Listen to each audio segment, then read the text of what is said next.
जहानाबाद की लड़की जो राजधानी में रह करके नीट परीक्षा की तैयारी करती थी, उसकी संदिग्ध हालत में मौत के बाद से पक्ष और विपक्ष दोनों आमने सामने हैं।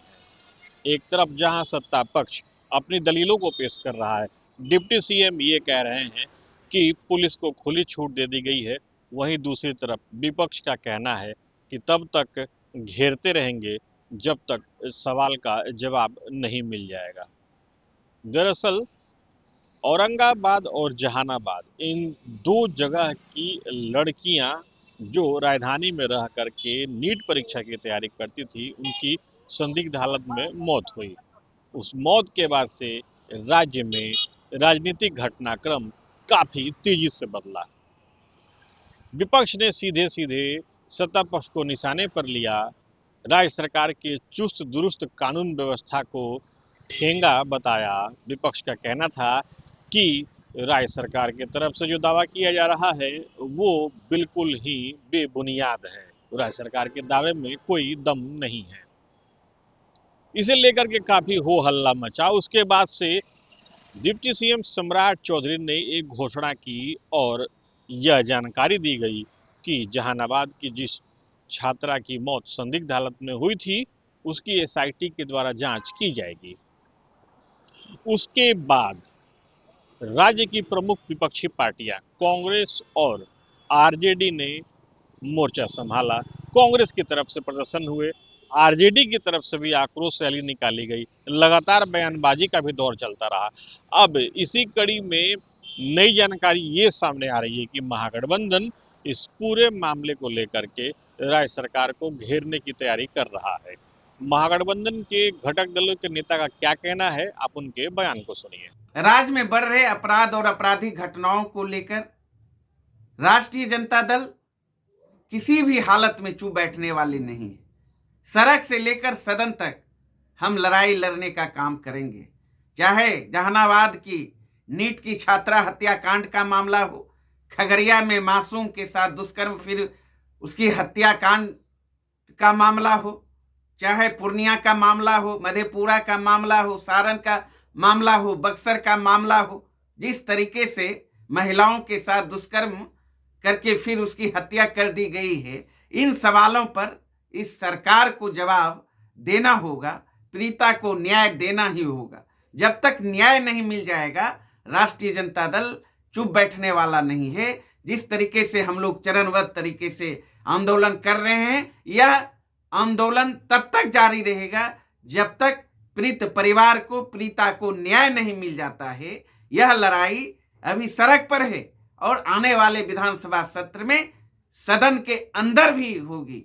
हमारे नेता तेजस्वी यादव जी चुप बैठने वाले नहीं। शंभू गर्ल्स हॉस्टल के मामले में भारतीय राष्ट्रीय कांग्रेस ने जोरदार प्रदर्शन किया और जब तक दोषियों पे कड़ी कार्रवाई नहीं हो जाती, हम सभी माध्यमों से, चाहे प्रेस कॉन्फ्रेंस करके, चाहे इंटरव्यूज के थ्रू, और अगर जरूरत पड़ी तो हम और अधिक डेमोन्स्ट्रेशन करेंगे और अधिक प्रदर्शन करेंगे। हम ये बात पूरी तरीके से जानते हैं कि इसमें जो लोग इन्वॉल्व हैं उसको बीजेपी बचाने की कोशिश कर रही है।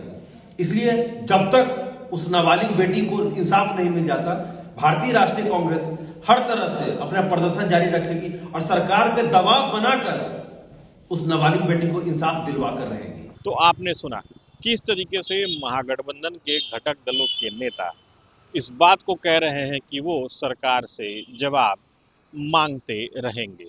वहीं डिप्टी सीएम सम्राट चौधरी का कहना है कि पुलिस को खुली छूट दे दी गई है। बीजेपी का दावा है कि सरकार अपना काम कर रही है। सत्ता पक्ष का क्या कहना है, आप उनके बयान को भी सुनिए। यार आगे बढ़ो। लॉ एंड ऑर्डर को लेकर विपक्ष लगातार सवाल खड़ा कर रहा है। देखिए, सारे चीजों को पुलिस को पूरी तरह फ्री हैंड है। बिहार पुलिस लगातार कार्रवाई कर रही है। बिहार की बेटियां हमारा भविष्य हैं, हमारी शान है और बिहार का एनडीए सरकार बेटियों के भविष्य के प्रति, बेटियों की सुरक्षा के प्रति पूरी तरह से प्रतिबद्ध है। हाल फिलहाल जो दो घटनाएं घटी हैं, शंभू गर्ल्स हॉस्टल की और एक अन्य हॉस्टल की घटना जो घटी है, सरकार पूरी जिम्मेदारी के साथ उस पर लगातार काम कर रही है। कई गिरफ्तारी हुई है और विपक्ष इस दर्दनाक घटना पर राजनीति करने के बजाय उसको सरकार का साथ देना चाहिए। कैसे महिलाओं की सुरक्षा को हम लोग और मजबूत कर सकते हैं, लगातार करने में हम लोग लगे हुए हैं, इसमें कोई संशय नहीं। और कोई अपराधी, कोई दोषी कभी बच नहीं सकता, उन्हें पाताल लोक से भी ढूंढ कर निकाला जाएगा। हॉस्टल के मालिकों की गिरफ्तारी, संदिग्धों की गिरफ्तारी इस बात के उदाहरण है। अभी एम्स की रिपोर्ट आना बाकी है। एम्स की रिपोर्ट आते ही हम लोग पिन पॉइंटेड टारगेट करेंगे और अपराधी बख्शे नहीं जाएंगे। हमारे सर्वमान्य नेता नीतीश कुमार जी ना तो किसी को फंसाते हैं और ना किसी को बचाते हैं। उन्होंने कभी भी CCC से कॉम्प्रोमाइज नहीं किया। क्राइम, करप्शन और कम्युनलिज्म पर जीरो टॉलरेंस पॉलिसी ही उन्हें दूसरे नेताओं से अलग करता है। और आज विपक्ष के जो दल हम पर सवाल उठाते हैं और हमारे लॉ एंड ऑर्डर पर उंगली दिखा रहे हैं, एक बार अपने गिरेबान पर झांके। नेता प्रतिपक्ष तेजस्वी यादव जी बिहार से कहां नदारद रहते हैं? ऐसी कौन सी छुट्टियों में निकल जाते हैं और जब लौट कर आते हैं तो अचानक उन्हें हमारी बिहार की सेवा का जो है वो जाग जाता है उनमें भाव। भूलिए मत कि जब आपकी सरकार थी तो यहाँ प्रदेश में खासकर महिलाओं का क्या हाल था। अगर एक सवाल उठाएंगे तो कितने ही सवाल के तीर जो हैं आपके गिरेबान तक पहुंचेंगे। तो आपने सुना, एक तरफ जैसे जहां विपक्ष अपनी बातों को रख रहा है, वहीं सत्ता पक्ष विपक्ष की बातों को काट रहा है।